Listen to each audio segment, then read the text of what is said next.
Ladies and gentleman, DK Shivakumar ಸರ್ಕಾರಕ್ಕೆ ಮೊದಲ ಸಂಕಷ್ಟ ಎದುರಾಗಿದೆ. ಪ್ರಮಾಣ ವಚನ ಸ್ವೀಕರಿಸಿದ 2 ದಿನಗಳ ಒಳಗಡೆ ಹಿರಿಯ ಸಚಿವ ರಾಮಲಿಂಗಾರೆಡ್ಡಿ ರಾಜೀನಾಮೆಯನ್ನು ಕೊಟ್ಟಿದ್ದಾರೆ. ಮಾಜಿ ಮುಖ್ಯಮಂತ್ರಿ ಸಿದ್ದರಾಮಯ್ಯನವರ ಅಸಲಿ ಆಟ ಈಗ ಪ್ರಾರಂಭವಾಗಿದೆ ಎನ್ನುವ ಸ್ಫೋಟಕ ಬೆಳವಣಿಗೆಗಳು ಕಾಂಗ್ರೆಸ್ನಲ್ಲಿ ನಡೀತಾ ಇದೆ. ಅಷ್ಟಕ್ಕೂ ರಾಮಲಿಂಗಾರೆಡ್ಡಿ ರಾಜೀನಾಮೆಗೂ ಸಿದ್ದರಾಮಯ್ಯನವರ ತಂತ್ರಕ್ಕೂ ಏನಿದೆ ಸಂಬಂಧ? ಕೃಷ್ಣ ಬೈರೇಗೌಡರಿಗೆ ಬೆಂಗಳೂರು ಅಭಿವೃದ್ಧಿ ಖಾತೆ ಸಿಕ್ಕಿದ್ದು ಹೇಗೆ? ರಾಮಲಿಂಗಾರೆಡ್ಡಿ ರಾಜೀನಾಮೆಯಿಂದ ಡಿಕೆ ಶಿವಕುಮಾರ್ ಯಾವ ರೀತಿ ಮುಜುಗರವನ್ನ ತಪ್ಪಿಸಿಕೊಳ್ತಾರೆ? ಈ ಕುರಿತ ಪೊಲಿಟಿಕಲ್ ಅಪ್ಡೇಟ್ಸ್ ಇಲ್ಲಿದೆ. ನೆಲ ಜಲ ಭಾಷೆಗಾಗಿ ಪ್ರಾಮಾಣಿಕ ಪತ್ರಿಕೋದ್ಯಮ ಫೋಕಸ್ ಟಿವಿ. ನಾನು ವಿದ್ಯಾ.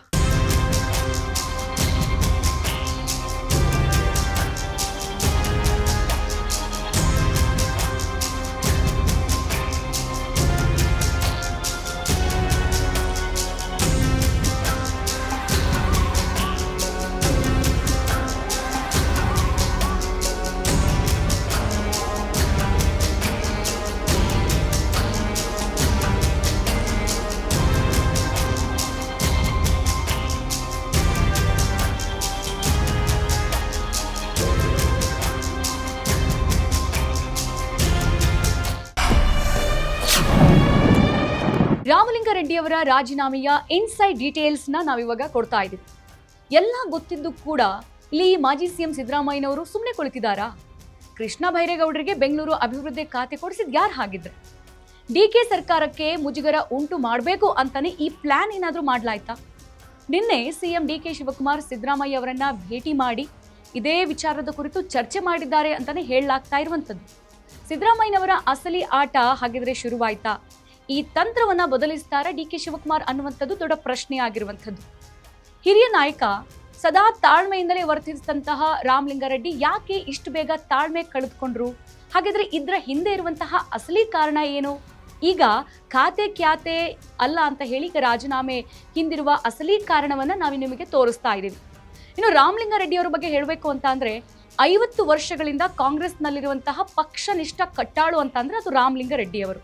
6 ಬಾರಿ ಸಚಿವರಾಗಿದ್ರು. ಸಿಕ್ಕ ಖಾತೆಯನ್ನು ಸಮರ್ಥವಾಗಿ ನಿರ್ವಹಿಸಿಕೊಂಡು ಬಂದಂತಹ ಹಿರಿಯ ನಾಯಕ ರಾಮಲಿಂಗಾರೆಡ್ಡಿ ಅವರು. ಬೆಂಗಳೂರಿನಲ್ಲಿ ಕಾಂಗ್ರೆಸ್ ಶಕ್ತಿ ಆಗಿದ್ರು ಅಂತಂದ್ರೆ ಅದು ತಪ್ಪಾಗ್ಲಿಕ್ಕಿಲ್ಲ, ನಿಜವಾದ ವಿಚಾರ. ಆದ್ರೆ 2 ಬಾರಿ ನಗರಾಭಿವೃದ್ಧಿ ಖಾತೆ ರೆಡ್ಡಿ ಕೈ ತಪ್ಪಿದ್ದು ಹೇಗೆ ಅನ್ನುವಂಥದ್ದು ಈಗ ಎಲ್ಲರೂ ಕೂಡ ಪ್ರಶ್ನೆ ಮಾಡುತ್ತಿರುವಂಥದ್ದು. ನಾನಿಲ್ಲಿ ಯಾವತ್ತೂ ಕೂಡ ಅದೇ ಖಾತೆ ಬೇಕು ಇದೇ ಖಾತೆ ಬೇಕು ಅಂತ ಯಾರ ಬಳಿನೂ ನಾನು ಕೇಳಿಲ್ಲ ಅಂತ ಇವತ್ತು ರಾಮಲಿಂಗಾರೆಡ್ಡಿ ಅವರು ಮಾತನ್ನ ಹೇಳ್ತಾ ಇದ್ರು. ಹಾಗಾದ್ರೆ ಈ ಖಾತೆ ಕೊಡಿ ಅಂತ ಲಾಬಿನೂ ನಾನು ಮಾಡಿಲ್ಲ, ಅವರೇ 2 ಬಾರಿ ಕರೆದು ಬೆಂಗಳೂರು ಅಭಿವೃದ್ಧಿ ಕೊಡ್ತೀವಿ ಅಂತ ಡಿಕೆ ಬ್ರದರ್ಸ್ 2023 ಈ ಮಾತನ್ನ ಖುದ್ದು ನನ್ನ ಮನೆಗೆ ಭೇಟಿ ನೀಡಿ ಈ ವಿಚಾರದ ಬಗ್ಗೆ ಮಾತನಾಡಿದ್ರು. ಈಗ ಕೊಡ್ಲಿಲ್ಲ ಅಂತ ರಾಮಲಿಂಗಾರೆಡ್ಡಿ ಅಸಮಾಧಾನವನ್ನ ಹೊರ ಹಾಕಿರುವಂತದ್ದು. Large and medium scale industries minister ಆಗಿದ್ದೆ, ವುಡ್ ಅಂಡ್ ಸಿವಿಲ್ ಸಪ್ಲೈಸ್ ಆಗಿದ್ದೆ, ಇವತ್ತು ಬೆಂಗಳೂರು ಡೆವಲಪ್ಮೆಂಟ್ ನಾನು 37 ವರ್ಷ ಶಾಸಕನಾಗಿ ಬೆಂಗಳೂರಲ್ಲಿ ಇದ್ದೀನಿ.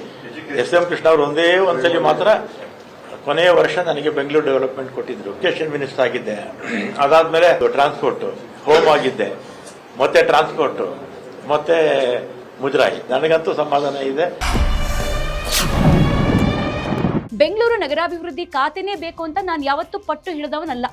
2 ಬಾರಿ ನನ್ನ ಮನೆಗೆ ಬಂದ್ರು, ಸಮಾಧಾನವಾಗಿ ಮಾತನಾಡಿದ್ರು ಅಂತ ಹೇಳಿದ್ರು. ಆದ್ರೆ ಈಗ ರಾಮಲಿಂಗಾರೆಡ್ಡಿಯವರು ಜಲಸಂಪನ್ಮೂಲ ಸಚಿವರಾಗಿ ಪ್ರಮಾಣ ವಚನ ಸ್ವೀಕರಿಸಿದ 48 ಗಂಟೆಯೊಳಗೆ ನನ್ನ ಆತ್ಮಸಾಕ್ಷಿಗೆ ವಿರುದ್ಧವಾಗಿ ನಾನು ಕಾರ್ಯನಿರ್ವಹಿಸೋಕೆ ಸಿದ್ಧನಿಲ್ಲ ಅಂತ ಹೇಳಿಬಿಟ್ಟು ರಾಜೀನಾಮೆಯನ್ನ ಕೊಟ್ಟಿದ್ದಾರೆ. ಈ ಒಂದೇ ಕಾರಣಕ್ಕೆ ರಾಜೀನಾಮೆ ಕೊಟ್ಟಿರೋದು ಎಲ್ರಿಗೂ ಕೂಡ ಬಹಳ ನಿಚ್ಚಳವಾಗಿ ಕಾಣ್ತಾ ಇದೆ. ನಾನು ಯಾಕೆ ರಾಜೀನಾಮೆ ನೀಡ್ತಿದ್ದೀನಿ ಅಂತ ಜನರಿಗೆ ತಿಳಿಸ್ಬೇಕು, ಹಾಗಾಗಿ ನಾನು ಇವತ್ತು ಪ್ರೆಸ್ ಮೀಟ್ ಮಾಡಿ ತಿಳಿಸ್ತಾ ಇದ್ದೀನಿ ಅಂತ ಇಲ್ಲಿ ರಾಮಲಿಂಗಾರೆಡ್ಡಿ ಅವರು ಹೇಳಿರುವಂಥದ್ದು. ಹಾಗಿದ್ರೆ ಬೆಂಗಳೂರು ನಗರಾಭಿವೃದ್ಧಿ ಖಾತೆ ಇಲ್ಲಿ ರಾಮಲಿಂಗಾರೆಡ್ಡಿ ಅವರ ಕೈ ತಪ್ಪೋದಕ್ಕೆ ಬಹಳ ದೊಡ್ಡ ಷಡ್ಯಂತ್ರ ಏನಾದರೂ ಇದರ ಹಿಂದೆ ನಡೆದಿದ್ಯಾ ಅನ್ನುವಂಥದ್ದನ್ನು ನಾವು ಬಹಳ ಗಮನಿಸಬೇಕಾದಂಥ ವಿಚಾರ. ಯಾಕಂತ ಅಂದರೆ ಇಲ್ಲಿ KBG ಕೃಷ್ಣ ಬೈರೇಗೌಡ ಅವರಿಗೆ ನಾವು ಇವಾಗ ನಗರಾಭಿವೃದ್ಧಿ ಖಾತೆ ಕೊಟ್ಟಿರೋದನ್ನು ನೋಡ್ತಾ ಇದ್ದೀವಿ. ಈ ಹಿಂದೆ ಕೃಷ್ಣ ಬೈರೇಗೌಡ ಅವರು ಕಂದಾಯ ಸಚಿವರಾಗಿ ಬಹಳ ಅಚ್ಚುಕಟ್ಟಿನಿಂದ ಆ ಖಾತೆಯನ್ನು ನಿಭಾಯಿಸಿದ್ರು. ಈಗ ರಾಮಲಿಂಗಾರೆಡ್ಡಿ ಅವರ ಇಷ್ಟಪಟ್ಟಂಥ ಖಾತೆ ಏನಿದೆ, ಬೆಂಗಳೂರು ನಗರಾಭಿವೃದ್ಧಿ ಖಾತೆಯನ್ನು ಈಗ ಕಂದಾಯ ಸಚಿವರಾಗಿ ನಿರ್ವಹಿಸಿದ್ದಂಥ ಕೃಷ್ಣ ಬೈರೇಗೌಡ ಅವರಿಗೆ ಕೊಟ್ಟಿರುವಂಥದ್ದು. ಈ ಖಾತೆ ಈಗ ಡಿಕೆ ಶಿವಕುಮಾರ್ ಅವರ ಕೈಯಲ್ಲಿ ಇಲ್ಲ. ಇದನ್ನು ಕೊಡಿಸಿದ್ದು ಕೂಡ ಸಿದ್ದರಾಮಯ್ಯನವರು. ಯಾಕಂತಂದ್ರೆ ಸಿದ್ದರಾಮಯ್ಯನವರಿಗೆ ಬಹಳ ನಿಚ್ಚಳವಾಗಿ ತಿಳಿದಿತ್ತು ರಾಮಲಿಂಗಾರೆಡ್ಡಿ ಅವರು ಬೇರೆ ಖಾತೆಯನ್ನ ಇಷ್ಟಪಡೋದಿಲ್ಲ, ಒಪ್ಕೊಳ್ಳೋದಿಲ್ಲ ಅಂತ ಹೇಳಿ. ಯಾಕಂತಂದ್ರೆ 2 ವರ್ಷಗಳ ಹಿಂದೆ ಏನು ಕಾಂಗ್ರೆಸ್ ಸರ್ಕಾರ ಮತ್ತೆ ಅಸ್ತಿತ್ವಕ್ಕೆ ಬಂದಿತ್ತು, ಆಗ್ಲೂ ಕೂಡ ಇಲ್ಲಿ ರಾಮಲಿಂಗಾರೆಡ್ಡಿ ಅವರು ಸಾರಿಗೆ ಸ್ಥಾನವನ್ನು ಕೊಟ್ಟಾಗ ನನಗೆ ಆ ಖಾತೆ ಬೇಡ, ನನಗೆ ನಿಭಾಯಿಸೋಕೆ ಆಗಲ್ಲ, ಯಾವುದೇ ಹೊಸ ಖಾತೆಯನ್ನ ಕೊಟ್ರೆ ಅದನ್ನ ಕನಿಷ್ಠ ತಿಳ್ಕೊಳ್ಳೋಕೆ ನನಗೆ 6 ತಿಂಗಳು ಸಮಯ ಬೇಕಾಗುತ್ತೆ. ಹಾಗಾಗಿ ನೀವು ಬೆಂಗಳೂರು ಅಭಿವೃದ್ಧಿ ಖಾತೆಯನ್ನ ಕೊಟ್ರೆ ಬೆಂಗಳೂರು ಬಗ್ಗೆ ನನಗೆ ಚೆನ್ನಾಗಿ ಗೊತ್ತಿದೆ, ನನಗೆಲ್ಲ ಹಿಡ್ತಾ ಇದೆ, ಎಲ್ಲರೂ ಪರಿಚಯಿಸ್ತಾರೆ, ಹೀಗಾಗಿ ಆ ಖಾತೆಯನ್ನ ನಾನು ಬಹಳ ಚೆನ್ನಾಗಿ ನಿಭಾಯಿಸ್ತೀನಿ ಅಂತ ರಾಮಲಿಂಗಾರೆಡ್ಡಿ ಅವರು ಆಗ್ಲೇ ಹೇಳಿದ್ರು. ಈ ಮಾತಿಗೆ ಬದ್ಧರಾಗಿದ್ದಂತಹ DK ಬ್ರದರ್ಸ್ ಆಯ್ತು, ಮುಂದಿನ ಬಾರಿ ಮತ್ತೆ ಸಚಿವ ಸಂಪುಟ ವಿಸ್ತರಣೆ ಆದಾಗ ನಿಮ್ಗೆ ಆ ಖಾತೆಯನ್ನ ಕೊಡ್ತೀವಿ ಅಂತ ಹೇಳಿ ಭರವಸೆಯನ್ನ ಕೊಟ್ಟಿದ್ರು. ಆದ್ರೆ ಕೊಟ್ಟ ಮಾತನ್ನ ಮರೆತಿದ್ದಾರೆ. ಹೀಗಾಗಿ ಈಗ ಖಾತೆ ಖ್ಯಾತೆ ವಿಚಾರ ಸುದ್ದಿಗೆ ಬಂದು ರಾಮಲಿಂಗಾರೆಡ್ಡಿ ಅವರು ಬೇಸರದಿಂದ ನನ್ನ ಆತ್ಮವಂಚನೆಯಿಂದ ಕೆಲಸ ಮಾಡೋಕೆ ಇಷ್ಟ ಇಲ್ಲ ಅಂತ ಹೇಳಿಬಿಟ್ಟು ರಾಜೀನಾಮೆಯನ್ನು ಕೊಟ್ಟಿರುವಂಥದ್ದು. ಇಲ್ಲಿ ನಾವು ಬಹಳ ಸಿಂಪಲ್ ಆಗಿ ತಿಳ್ಕೊಡ್ಬೇಕಾಗಿರುವಂತಹ ವಿಚಾರ ಏನಂದ್ರೆ, ಇದೆಲ್ಲ ಸಿದ್ದರಾಮಯ್ಯನವರ ಪ್ರೋ ಪಾಲಿಟಿಕ್ ಗಿಮಿಕ್ಸಾ ಅನ್ನುವಂಥದ್ದನ್ನ ನಾವು ಇಲ್ಲಿ ನೋಡ್ಬೇಕಾಗತ್ತೆ. ಯಾಕಂತ ಅಂದ್ರೆ DK ಶಿವಕುಮಾರ್ ಅವರನ್ನ ಮುಖ್ಯಮಂತ್ರಿಯಾಗಿ ಆಯ್ಕೆ ಮಾಡಿದ್ದು ಹೈಕಮಾಂಡ್. ಸಿದ್ದರಾಮಯ್ಯನವರನ್ನ ಪದತ್ಯಾಗ ಮಾಡಿಸಿ ಇನ್ನುಳಿದಿರುವಂತಹ 2 ವರ್ಷಕ್ಕೆ DK ಶಿವಕುಮಾರ್ ಅವರನ್ನ ನೀವು ನಮ್ಮ ಕಾಂಗ್ರೆಸ್ ಸರ್ಕಾರವನ್ನ ಮುನ್ನಡೆಸಿ ಅಂತ ಹೇಳ್ಬಿಟ್ಟು ಚುಕ್ಕಾಣಿಯನ್ನ ಕೊಟ್ಟಿದೆ. ಆದ್ರೆ DK ಶಿವಕುಮಾರ್ ಅವರಿಗೆ ಸಚಿವರನ್ನ ಹಿಡಿತದಲ್ಲಿ ಇಟ್ಕೊಳ್ಳಕ್ ಬರೋದಿಲ್ಲ ಅನ್ನುವಂತಹ ನೆಗೆಟಿವಿಟಿನ ಸ್ಪ್ರೆಡ್ ಮಾಡಿ ಅವರನ್ನ ಮತ್ತೆ ಕೆಳಗಿಳಿಸುವಂತ ಹುನ್ನಾರ ಏನಾದರೂ ನಡೆದಿದ್ಯಾ ಅನ್ನೋದನ್ನ ನಾವು ಇಲ್ಲಿ ಗಮನಿಸಬೇಕಾಗಿದೆ. ಒಂದ್ ಕಡೆ ಬೂದಿ ಮುಚ್ಚಿದ ಕೆಂಡವಂತಾಗಿರುವಂತಹ ಈ ರಾಜ್ಯ ರಾಜಕಾರಣದಲ್ಲಿ ರಾಮಲಿಂಗಾರೆಡ್ಡಿಯವರ ಸಿಟ್ಟು ಶಮನ ಖಾತೆ ಖ್ಯಾತಿಯನ್ನ ಈಗ DK ಶಿವಕುಮಾರ್ DK ಬ್ರದರ್ಸ್ ಅದನ್ನ ಹೇಗೆ ಶಮನ ಮಾಡ್ತಾರೆ ಅನ್ನುವಂಥದ್ದು ಮುಂದಿರುವಂತಹ ದೊಡ್ಡ ಪ್ರಶ್ನೆ. ಎಲ್ಲ ಇಲಾಖೆಗಳಲ್ಲೂ ನಾನು ಚೆನ್ನಾಗಿ ಕೆಲಸ ಮಾಡಿದ್ದೀನಿ, ನನಗಂತೂ ಸಮಾಧಾನ ಇದೆ. ನಮ್ಮ ಡಿಪಾರ್ಟ್ಮೆಂಟ್ಗಳಲ್ಲೂ ಕೂಡ ನಾನು ಯಾವ್ಯಾವ ಡಿಪಾರ್ಟ್ಮೆಂಟಲ್ಲಿ ಕೆಲಸ ಮಾಡಿದ್ದೇನೆ ಅಲ್ಲಿರ್ತಕ್ಕಂಥ ಎಲ್ಲ ಅಧಿಕಾರಿ ವರ್ಗದವರು ಸಿಬ್ಬಂದಿಯವರು ಅವರು ಕೂಡ ಸಮಾಧಾನ. ಮಾಡದೆ ಮನವೊಲಿಸಿದ್ರೆ ಖಾತೆ ಕೊಟ್ಟರೆ ಏನು ಮಾಡ್ತೀವಿ? ಏನು ಮಾತಾಡಲ್ಲ.